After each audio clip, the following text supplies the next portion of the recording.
So do you want to talk about just like how you cut the bags of compost open? Most people open the bags at the top and then you've got a very heavy bag to heft around the garden. Which is what I totally used to do. So what I do is I even out the amount of the potting soil or the amendment, like the compost, and I cut across half of the bag like this and then lift it up, and now I've got potentially 2 bags that are going to be lighter than one whole big bag. Ready for a great garden tip? We do not till our garden. We use a broad fork. Just get some air pockets in there so we don't hurt the nutrients or any of the worms in our soil. You'll get more yields and your soil will stay beautiful. Got bugs in your garden? You need a fly trap? This is the answer. Tangle trap. Sticky coating. Get some stones from dollar store. It has to be yellow.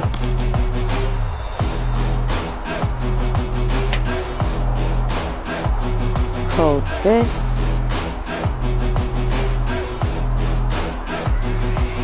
This. And put it next to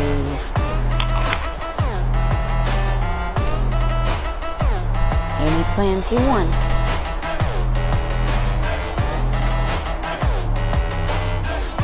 There you go. I want to show you a garden hack to help your tomatoes grow.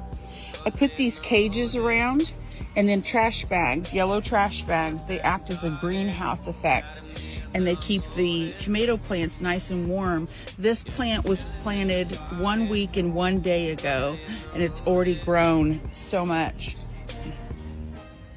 They really take off in there because it's a warm greenhouse environment. Let me show you how I start my seeds. I like to use eggshells because they are the perfect vessel for starting plants. Eggshells contain calcium carbonate and nitrogen, which is a fertilizer for plants. Moisten your seed starter first before you put the seeds in.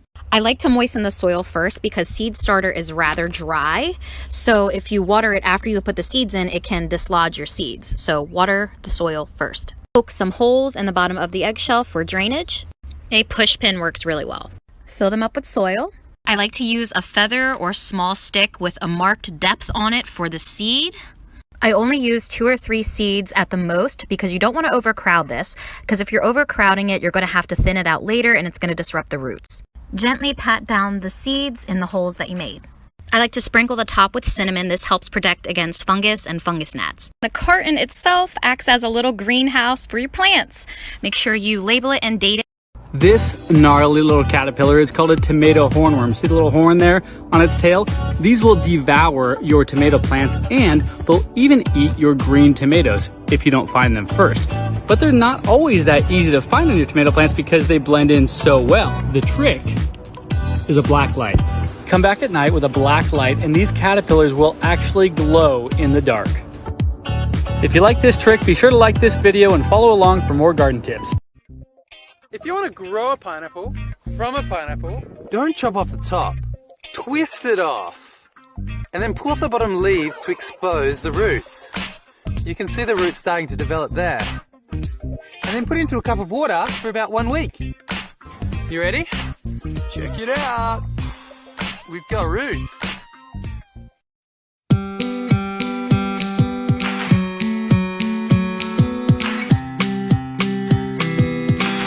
When reusing pots, first wash them in soapy water with a few drops of bleach, then rinse. Do this because old pots may be carrying disease which can spread to your new plants. This cleaning process will sterilise your containers. Farm fact of the day. Today's farm fact is going to be a great one for any of you at-home gardeners or small farmers.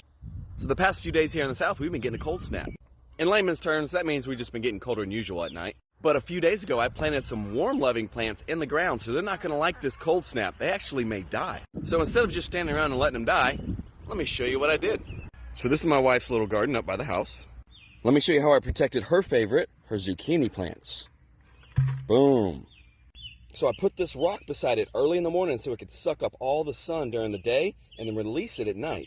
And as the sun was going down, we came out here and put buckets over the rock and the plant so the frost would stay off it, and the rock releases heat inside the bucket to keep the plant warm. And last night it got down to 35, and none of her plants look touched at all. And if you don't have any buckets, just use a small black pot. It works just as well. Later, guys.